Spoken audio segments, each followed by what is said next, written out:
thought I told you kids to check everything. Look, it's not that big of a deal, okay? We'll just spend one more night here. No! No! Just stop.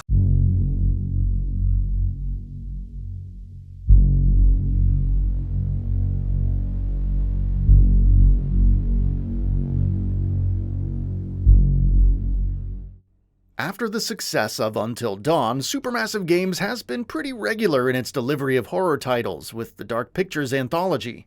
The Quarry is very much in the same vein, but also a bit different, with 2K Games as the publisher. It also offers more of a teen horror bent than its more recent horror titles, along with various new gameplay features.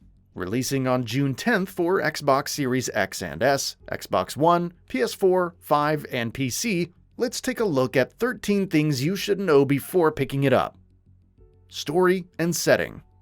The setting is Hackett's Quarry. Summer camp is officially out, and a group of teen counselors is getting ready to party. But just before the fun can begin, they're suddenly beset by all kinds of threats, from crazed locals to, as the developer describes it, something far more sinister. The 9 teens must survive until daylight while the player controls each one, making choices that could determine whether they live or die.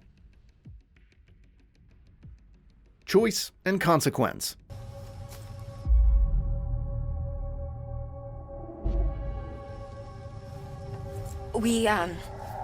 Something jumped out right in front of the car and we didn't want to hit it. As with Supermassive's Until Dawn and the Dark Pictures Anthology, the Quarry is all about making choices and facing the consequences. Investigate a scream off in the distance or don't. Abandon your friends or try to save them. Choose to be a hero or run for your life, and keep in mind that bravery isn't always the correct response. Whether you get everyone out alive or rack up the body count, intentionality or not, it's all ultimately up to you. Cast. There are 9 playable characters in total, each with their own unique personalities and relationships. There's some pretty strong talent on board, with Ariel Winter playing Abigail, Lynn Shay playing Constance, David Arquette playing Chris, and much more. With so many horror movie veterans on board, not to mention realistic facial capture, the terror should be that much more pronounced. 10 to 12 ways to die each. Surviving the night with all 9 teens intact both physically and mentally is a tough task. Speaking to IGN, director Bill Wiles said that each character has 10 to 12 different potential deaths. So even if you prevent one potential death scenario, there's no guarantee that said character is safe for the rest of your playthrough. Biles described the narrative as, quote, a circular story, and each one of those characters is a spoke heading towards the middle, end quote. As such, one character death won't cause the entire thing to collapse. And if you're keen to kill off everyone, then there are more than enough ways to get the job done. Until Dawn connection.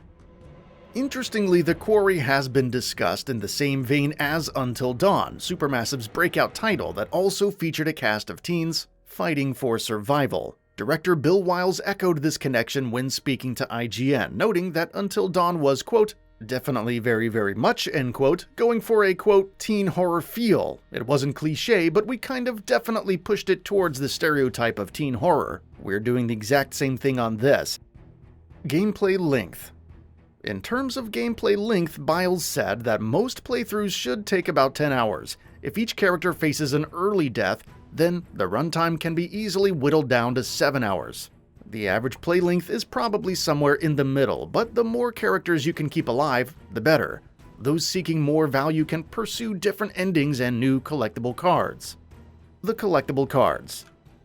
It wouldn't be a supermassive horror game without multiple endings. The Quarry continues in that regard, but offers even more reasons to replay the game with collectible cards. These showcase the conclusion for each character once a playthrough has concluded, with 187 different cards to collect. Previous titles in the Dark Pictures Anthology offered numerous different endings that went beyond everyone just being dead or alive.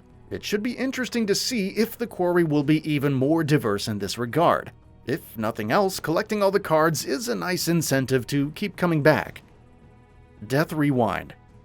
After finishing the game once, a new option called Death Rewind becomes available for future runs. It allows for undoing up to 3 character deaths for that playthrough. So if you happen to avoid a character dying in one way but not in the 11 others, then this is a handy way to slightly tilt the odds in your favor.